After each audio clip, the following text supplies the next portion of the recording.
السلام علیکم ورحمۃ اللہ وبرکاتہ۔ اللہ تعالیٰ کے اوپر پورا پورا یقین ہے کہ آپ سب بہت خیریت سے ہوں گے۔ آج میں آپ کو جو عمل بتانے جا رہا ہوں،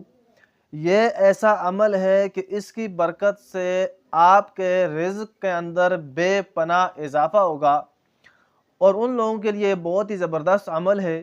کہ جو لوگ کہتے ہیں کہ پیسہ گھر میں آتا ہے مگر رکتا نہیں، رزق گھر میں آتا ہے لیکن رکتا نہیں، جلدی ختم ہو جاتا ہے، تو یہ ان کے لیے بھی بہت ہی زبردست وظیفہ ہے۔ آپ یہ عمل کریں گے، آپ کے گھر کے اندر جو رزق ہے جو آئے گا اس کے اندر بھی برکت ہوگی، اور جو ہے اس کے اندر بھی برکت ہوگی۔ جتنے بھی آپ کی تنخواہ ہے انشاءاللہ تعالیٰ اسی کے اندر آپ کا مکمل گزارا بھی ہوگا، اس کے اندر انشاءاللہ اللہ تعالیٰ کی طرف سے برکت بھی ہوگی۔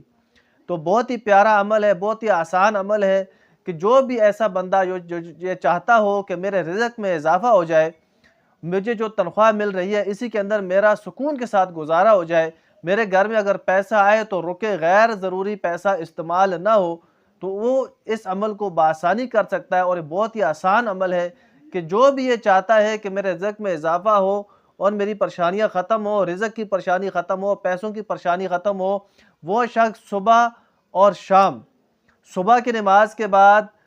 اول آخر ایک مرتبہ درود پاک پڑھے، درمیان میں 11 مرتبہ سورہ قریش بما بسم اللہ، یعنی کہ جتنی بار سورہ قریش پڑھے گا ساتھ میں بسم اللہ الرحمن الرحیم لازمی پڑھنی ہے۔ 11 بار سورہ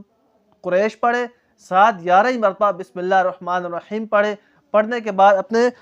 سینے کے اوپر اس طرح دم کر لے، اور پھر مغرب کے نماز کے بعد بھی اس نے اسی طرح اول آخر ایک ایک مرتبہ درود پاک پڑھے، درمیان میں 11 مرتبہ سورہ قریش بما بسم اللہ کے ساتھ پڑھے۔ انشاءاللہ تعالیٰ اس کے رزق میں بھی اضافہ ہوگا، جو اس کا رزق گھر میں آتا ہے غیر ضروری استعمال بھی نہیں ہوگا، پیسے گھر میں آئیں گے تو رکیں گے۔ ایسا نہیں ہے کہ پیسے آئے 2 دن بھی نہیں گزرے تو تنخواہ ختم ہوگی، یہ مسئلہ بھی انشاءاللہ اس کا ختم ہو جائے گا۔ تو ویڈیو اچھی لگے اس کو لائک کریں، صدقہ جاریہ سمجھ کر اس کو آگے شیئر کریں، اور اگر آپ ہمارے اس چینل کے اوپر نئے ہیں تو اس کو ضرور سبسکرائب کریں۔ انشاءاللہ تعالیٰ اس کے اندر آپ کو ہر روزانہ ہر چھوٹی بڑی بیماری کا وظیفہ اور مشکلات کا حل ملتا رہے گا۔ السلام علیکم ورحمۃ اللہ وبرکاتہ۔